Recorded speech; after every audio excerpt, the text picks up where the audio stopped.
Hi everyone, it's Mike. And Ravin. And we're going to do the video about all the different daily walkers this time. Yeah. The last one, so there's a few of them, so we'll go through how each of them works in the game. Yep.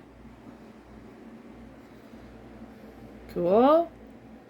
That's all of them in a pack there. And before we start, we got another two. We're still doing the giveaway right now for the $50 off the Etsy store. Yep. So if anyone's interested, you can just comment, I like miniatures or anything miniatures.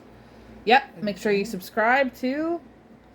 And Previous subscribers can still join, or winners can join too. I think we have like 8 or 9 people so far. Yep.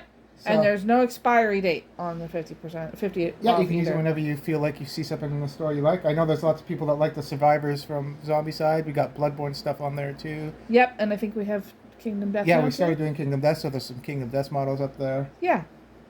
So, and if there's something that you like that you want to ask if we have, feel free to ask. We're always open to. We have lots of miniatures still to paint. We're always open to questions and suggestions and. I think we're starting to put Train on there too, so if people are interested in some of the Train, I think one of your Daily Bugles is up there. Daily Bugles there, the green one, and yeah.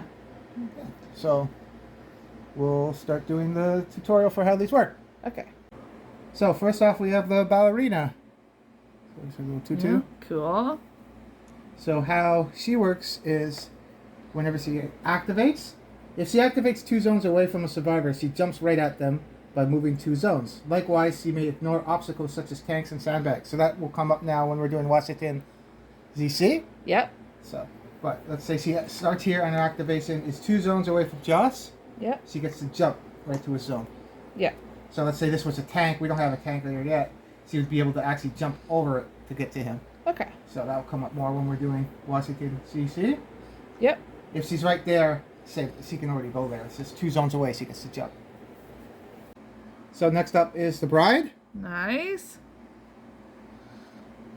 So let's put her down here. Cool. I didn't grab a starting spawn point thing, but the Bride, whenever spawning the Bride, spawn an additional walker with her. So she has like the wedding party as always. So let's say she spawned in that zone. Yep. She would bring another zombie with her. Cool. That's all she really does. It's just adding more zombies to the board. Yep. So that's her special rule. Next up is the Butler. Yep. Cool. We did a little, how we did the glue effect in one of our painting videos too, was glue and spreading it that way. Yep. So the Butler, whenever you eliminate the Butler, you may look at the top card of the zombie deck and decide whether to put it back at the top or bottom of it. So let's say Josh shot him and killed him. Yep. We would look at the... Most of the time we would do it afterwards if we remember, but usually do it when it happens. Yeah. You'd look at the top card and extra activation on walkers. And if you don't want that, you would just discard it, put it at the bottom of the deck. Yeah. It's good for if an abomination shows up or something you don't want. Yeah. Coming up next. And that was the Butler. So this is the cat lady, crazy cat lady. Yeah. Cat's on there. So how she works is whenever she attacks, every survivor in her zone suffers 1 wound. So if she activated that zone, she'd throw cats at each person taking 1 wound. Okay.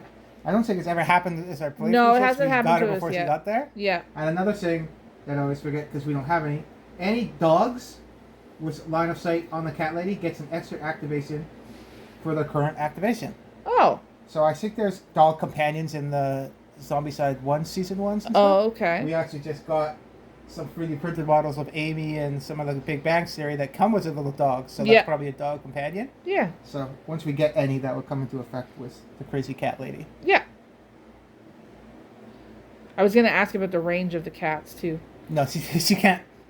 She doesn't long bomb cats to people. It's, whenever she attacks, every survivor in her zone suffers 1 wound. Okay. So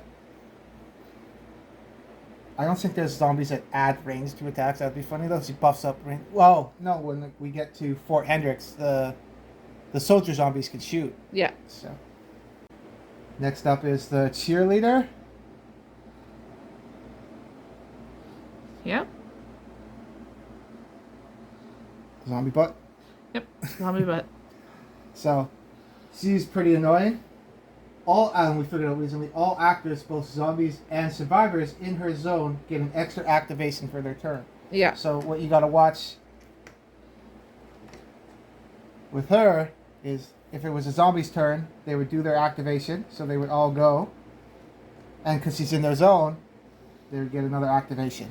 Yeah. So when you get hordes of zombies, she's really scary. Yeah. Because if they activated there, they would attack. And because she's there, they would attack again. They would get 2 attacks. But if she's in the zone with the survivors, they get an extra attack too. Right. So you can play off it a bit, but she's pretty dangerous. Yeah. Especially on extra activation cards. Because then the zombies would spawn, extra activate, then C triggers and C gets to activate. So they can get pretty annoying. Yeah. Next is Coffin Joe. Yeah. I think it's Cotton Eye Joe when you think it comes out. Yep. So we don't have the graveyard out, but how he works is in order to eliminate him, a survivor must spend 2 hits with damage 1 or more on him at a time. So even if you have a 2 damage weapon, 1 hit doesn't count. You got to hit him twice, even if it's a 2 damage weapon. Right. You basically got to hit him twice. You got to kill the coffin and kill him. Yeah. So he's a 2-hit zombie. Because the coffin acts as protection. So he works. Yep. Cool. Next up is the executive. Yeah. Cool. Shooting stuff.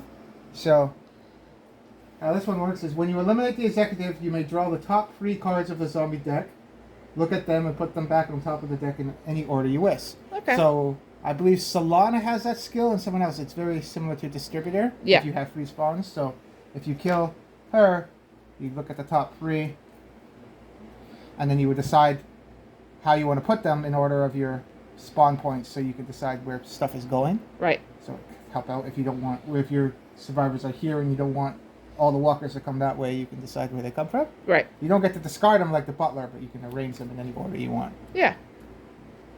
She works. Next up is the flight attendant. That's her. Cool.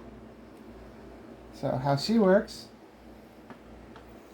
is whenever she hits a survivor, they must discard the largest item they have in their hand. Oh, So if she activates and hits Josh, and let's say Josh had the katana and the sniper rifle, Yeah. she would take the largest weapon you have. So you could, I'm pretty sure the sniper rifle is pretty bigger than the katana. Yeah. Josh would lose the sniper rifle. Okay. So she steals your biggest weapon. Right.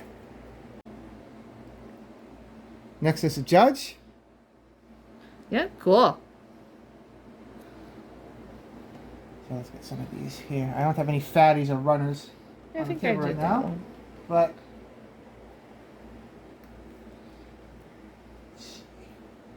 we just got this 3D printed Chucky. Maybe you'll use it as Abomination, or when we do maybe a horror themed. Yeah. We just got that cool Chucky. Let's say this Chucky is Abomination. Is that Yeah. painted? Yep.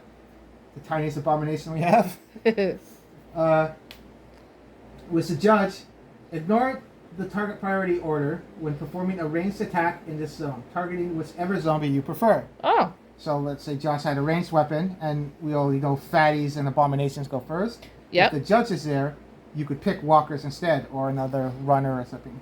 You ignore target priority. So you basically get sniper Right. when he's in the zone. Cool.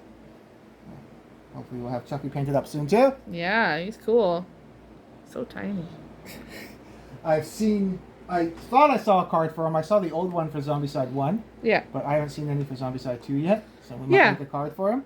Yeah, so, and if anybody knows of one, please let us know for Zombicide 2 for So that was Chucky. the judge and Chucky.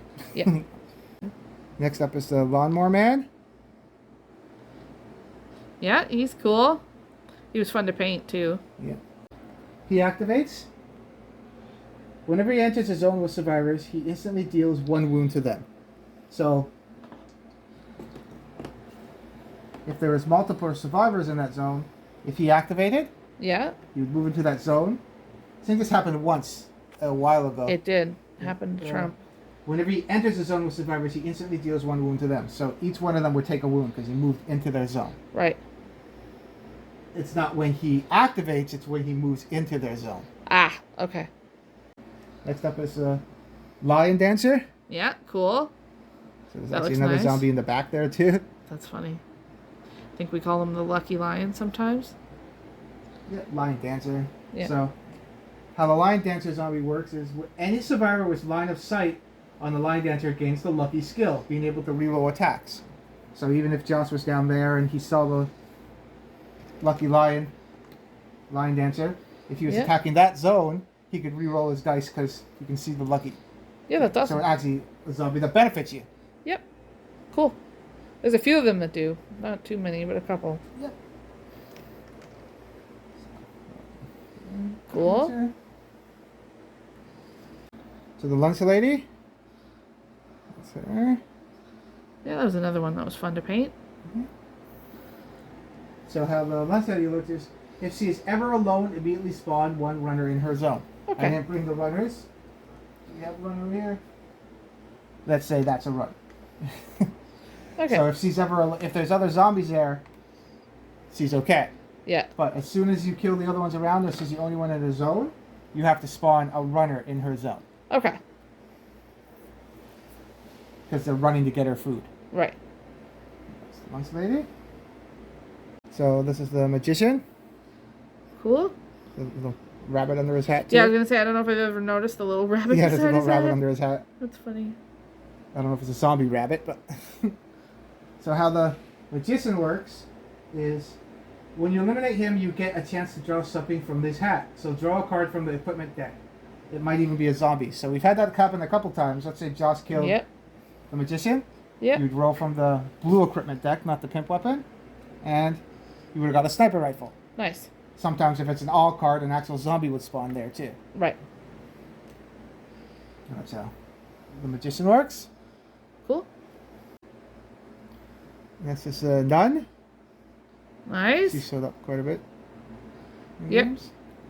So how the nun works is, whenever you eliminate the nun, instead of gaining an AP, you lose an AP. Okay. Because you're not supposed to kill the nun. So if Joss had 30 AP and he killed the nun, he would now have 29. He would go back. Okay. Next is a one-man band. Nice. He saved up a couple times. A little another beneficial zombie for us. Yep. Another one that was fun to paint too. I liked painting him. So, whichever space he occupies becomes the noisiest zone for other zombies. He'll still follow the noisiest zone on the board though. So Okay. when he activates, he'll go towards the noisiest zone. Right. But if other zombies are on the board, they basically follow him around. So Right. you can use him to lure other zombies too. Yeah. So he can be beneficial if you lose him. Like we've used him a couple times in the games. Yeah. That's It's a couple times that it kind of saved us too. Next up is the Postman. Cool.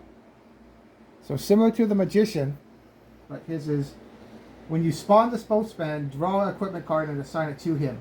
If it's an all card, discard it and draw a new one. So the all cards don't affect that one. Okay. The survivor who kills the Postman immediately gets the card. Cool. No, I don't know. Remember we were asking if you kill him if it drops where it is and stuff? Doesn't say that for the magician then. No. So let's say he spawns up there. Unlike the magician where it's a surprise. We'll get this up.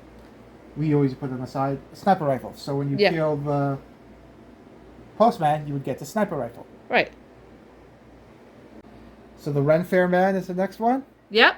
Cool. That's not zombie. Yeah.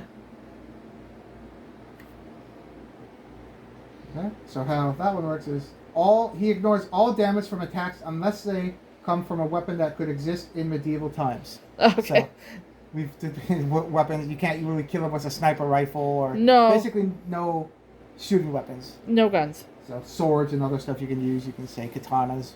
Medieval weapons. If we had a crossbow too, that would work. But there's no crossbows. Not to my knowledge. I'm not sure yet. No. Yeah, that's how he works. Yep. Next up is Ducky, we call him. Yeah. It's called the swimmer, actually. Alright, Ducky. Yeah. And how Ducky works. His presence doesn't require survivors to spend an extra action to leave his zone. Right. So how we've played it is that if he's the only one there, you can slip past him. You get slippery. Yeah. But if there's other ones there, you can't slip past them. Right. Because then you could slip past a whole bunch of people. Yeah. Depends if you want to play it that way or if you want to play it that if there is zombies there, you can slip past it too. Yeah. That's how the swimmer works. Yeah. This is the Waitress. Cool. She has a very sinister looking face too. I just noticed it. Yeah. Cool. So how the Waitress works is, when sharing a zone with the survivor, the Waitress gains an extra activation. Cool. So if she was with the survivor and she activated, Yeah. she would attack Josh, and then she activates again, so she would attack Josh again. Right. What makes her really scary when you combo ones is if you have her and the cheerleader, she would activate, attack Josh. Because she's in Josh's zone, she would attack again. Yeah. Because of the cheerleader, she gets another activation. She gets free activations with the cheerleader. Yeah, that's so the scary. two of them combined is scary. Absolutely. So that was all of them. All the daily walkers. Yeah.